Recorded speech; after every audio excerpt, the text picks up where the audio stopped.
Good afternoon, Scott Baker. Happy November Mikey. to you.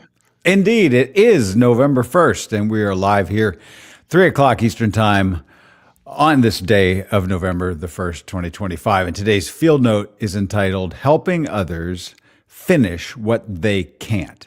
Field note number 1605. And I'm looking forward to this one, and I bet you've got like multimedia for us today. I do. You want me to just pop right into this?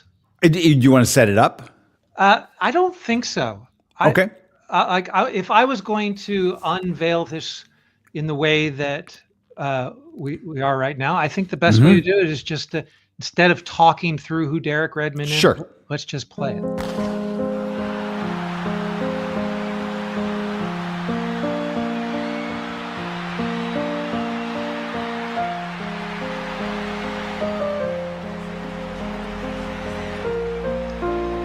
I'm realizing our podcast audience is probably not. Oh, right. We Yeah. should.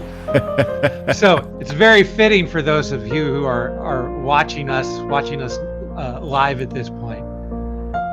So the music is evoking the idea that it's a sad moment for Derek Redmond, who was expected to medal, possibly even win this race because of the way he was blowing through the heats leading up to this in the 1992 Olympics. And so about a third of the way through the race, he pulled up lame with the hamstring industry. And then some people have seen it before. If you've seen this on YouTube, and now you see his dad's coming out, he's pushing a couple of security people out of the way. You wonder if even he the initial reaction is, I'm doing this. He doesn't even know that his dad is the one who's there, right? And then he breaks down when he recognizes, right? It's almost like he kind of goes back into his role as a child, and he allows himself to really grieve the loss of this moment here. Another security guard comes up. This is my favorite part. Is like, I am doing this. There's nothing you're going to do that's preventing me from doing this. And the dad waves off that last security guard, and then they walk. And then what's almost more fitting is what happens here near the end is when dad allows him to cross the finish line on his own, right? So you get a few yards away from the finish line, and instead of be like you and me, dad had enough presence of mind to be like, I'm going to let him do this on his own. And so when the camera pulls out,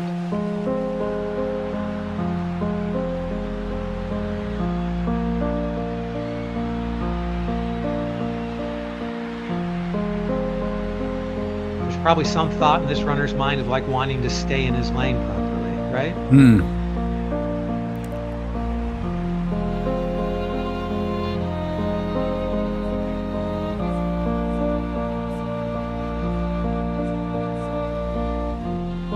So, fitting video, and it's been around quite a bit in terms of it being shared online, but it's not anything we've ever talked about. And there's a bit of an admired leader behavior that is demonstrated in this that we do want to end up talking about.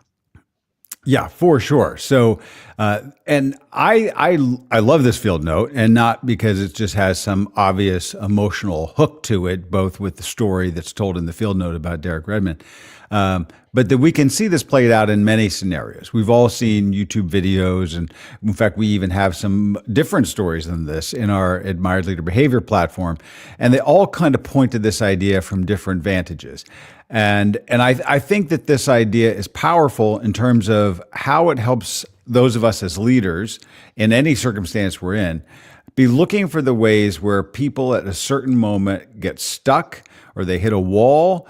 There's an insurmountable obstacle, there's a setback, there's some sudden catastrophe, and that person, we're not robbing them from their moment of triumph or their moment to overcome, but we're providing that kind of assistance that in the moment couldn't come from anywhere else.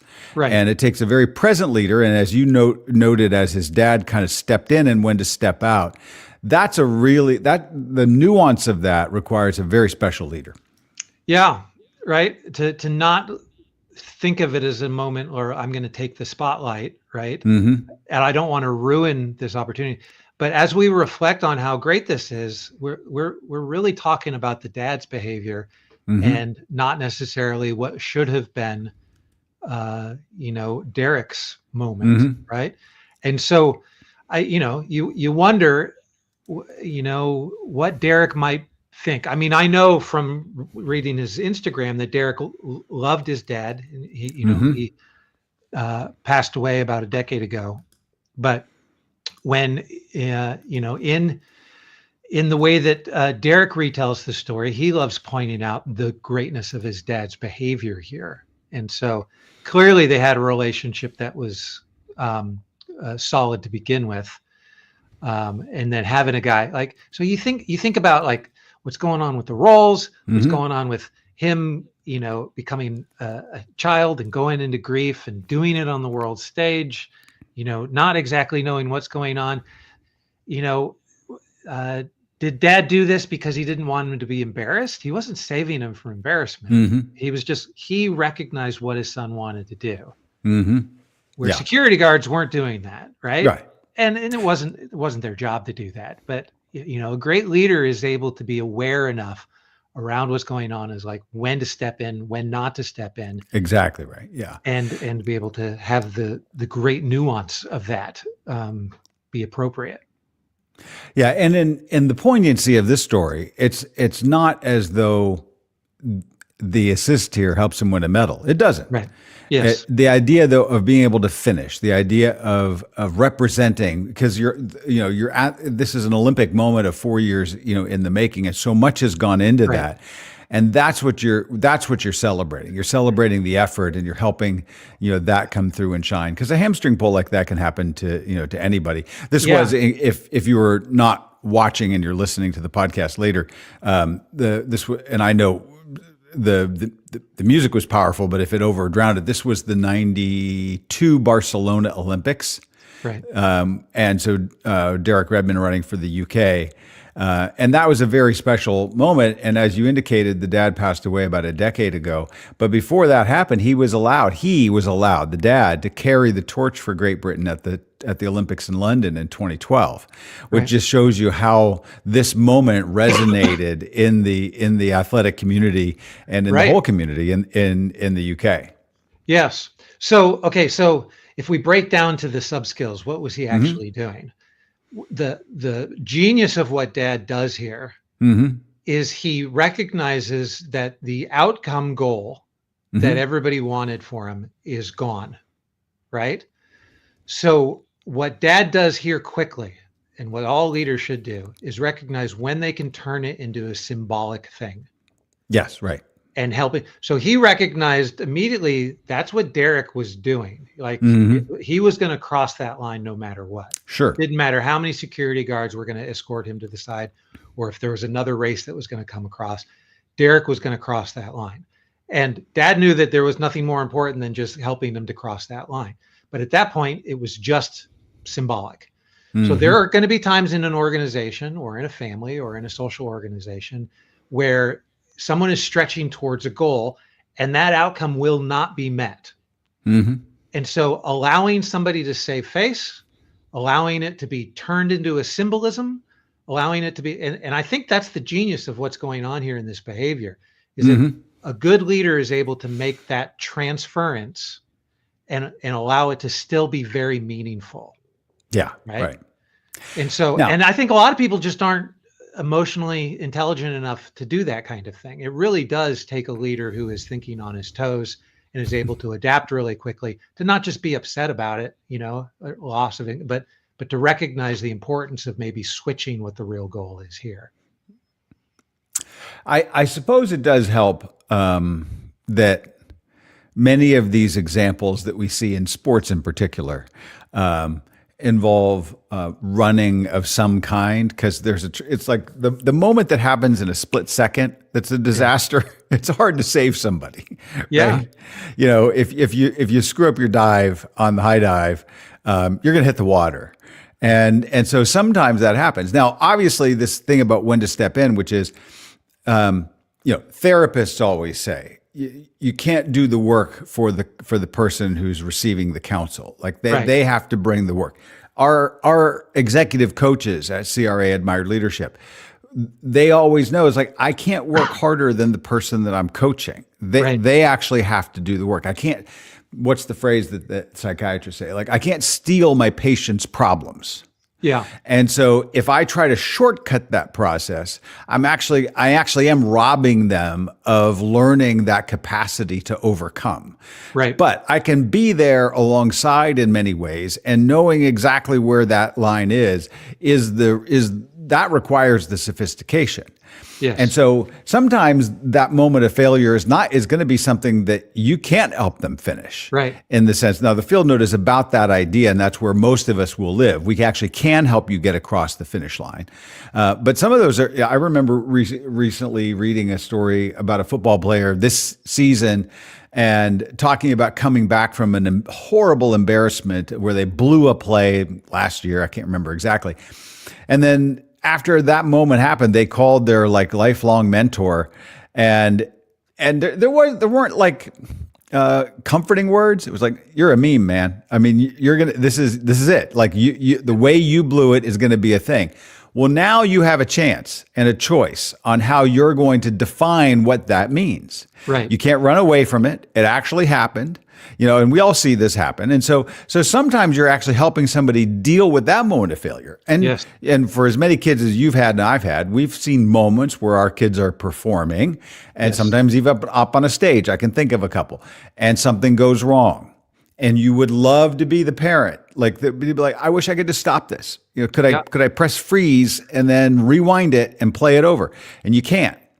Right. And that's going to happen. And then you have to actually help and build the resilience within the person around the meaning of what has Yes. happened. And that also is a victory. Yeah. Yeah. Because I've been to track meets as a dad watching my kids. Now, I haven't seen them get injured on the track, but I'm guessing that Jim Redmond has been to a meet or two where he saw his son get injured. Yeah. And I'm guessing that he might go out there to lend assistance to him in those moments, but when it's not on a world stage like this, it's not like Jim practiced this, right? Yeah. It's not, but so there's times when this symbolism is important that you act it out, and there's other times where you're just shouting, get off to the side, right? You're just shouting from the sidelines along with everybody else, right? So it's important to know, but that's really it. It's how to make it a symbolic thing, right? Yeah. So can I confess something? That reminded me of this book. This is where it's going to get good, everybody. So tune in. Okay, lean in. Last night was Halloween, right? Right. Yeah. And I have one son who decided that he was, the morning of Halloween, going to just help himself to the bag of Halloween candy that we had. So he took that to school with him, and pilfered and plundered. And so we did not discover it until the first knock on the door, right? And so we were able to scrounge together for that particular group of people who are right. But then it was like, in the moment, it's like, what is the punishment, right? So, and my wife and I and I actually wasn't home at the exact moment. So I had a moment in the car to be able to think drive about home. it. Yeah. And, and instead of steaming up and just allow my anger, I was like, what is the real thing to do? And I wasn't necessarily thinking about this, but I was thinking to myself, what is the symbolic thing that I can do here that actually drives this home, right? And so I said, you're the one who's going to be answering the door all night long. And then you have to explain to parents and kids alike at the door what it is that you've done and why that there is no candy. Wow. Here. So he had to give testimony to everybody who came to the door last night. And so, and then my wife a little later on was like, he doesn't really care about relationships. So I wonder if this was really doing anything. And for me, that's the word that I used. And I wasn't even thinking about today. So like, we made this a symbolic thing, right? Yes. Yeah. And so whether or not he has to pay us back for the candy, or, work some chores today, or whatever punishment that would be a normal thing, the symbolic thing is more important. We will be telling that story probably for the rest of our lives, right? Of like the thing that we did. And so there's actually more importance in being able to retell that story and Hmm. and the symbolic nature of it, in the way that this video that we just watched has been watched millions of times online. And that was Hmm. just like one of the dozen videos, right? Yeah. The symbolism of that moment is able to go on and be a lesson for everybody else over and over and over again. And I Oh, think yeah. that's why my brain went to, let's do something symbolic like this, is because I Sure. want it to be a lesson that resonates forever. Sadly, it was a hard lesson instead of I this one, bet. Yeah. which is beautiful, right? But I think that's the same kind of thing. Like creating symbolism in moments when you could be angry is probably the better way to go.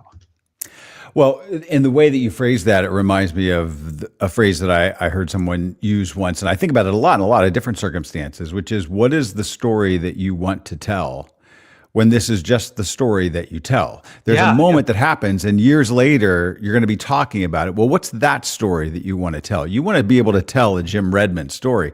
I was going to tell I was going to mention, I was going to abbreviate it, but you can go and also search for the Maurice Cheeks moment on YouTube as well. We tell that story in another part of our platform about how he helped a young woman get through the Star Spangled Banner when right, she forgot some of the words. right. That's helping somebody across the finish line. But Yeah, the thing I wanted to hit real quick is today, this was in our field note. In Seth Godin's email today, also, it was entitled "The Other Kind of Magic." And it'll just take me 10 seconds. We're always looking for that moment of magic where there's going to be an opportunity. There's going to be this thing of good fortune. There's an instant connection that's being made. And Seth is like, it just seems like there's not enough of that magic. Well, yeah, the other kind, though, is surprisingly abundant. This is the magic of being able to turn on lights for other people. How do we provide the connections? How do we open doors? It's the magic of creation. And if right, there's a paucity of that in the world, well, we have the opportunity to be the magicians, just like Derek Redmond's dad. right, right. Great. Yeah, good one for Saturday. I really appreciate it. And thanks for the conversation. We'll talk again tomorrow. Anyway. Bye now.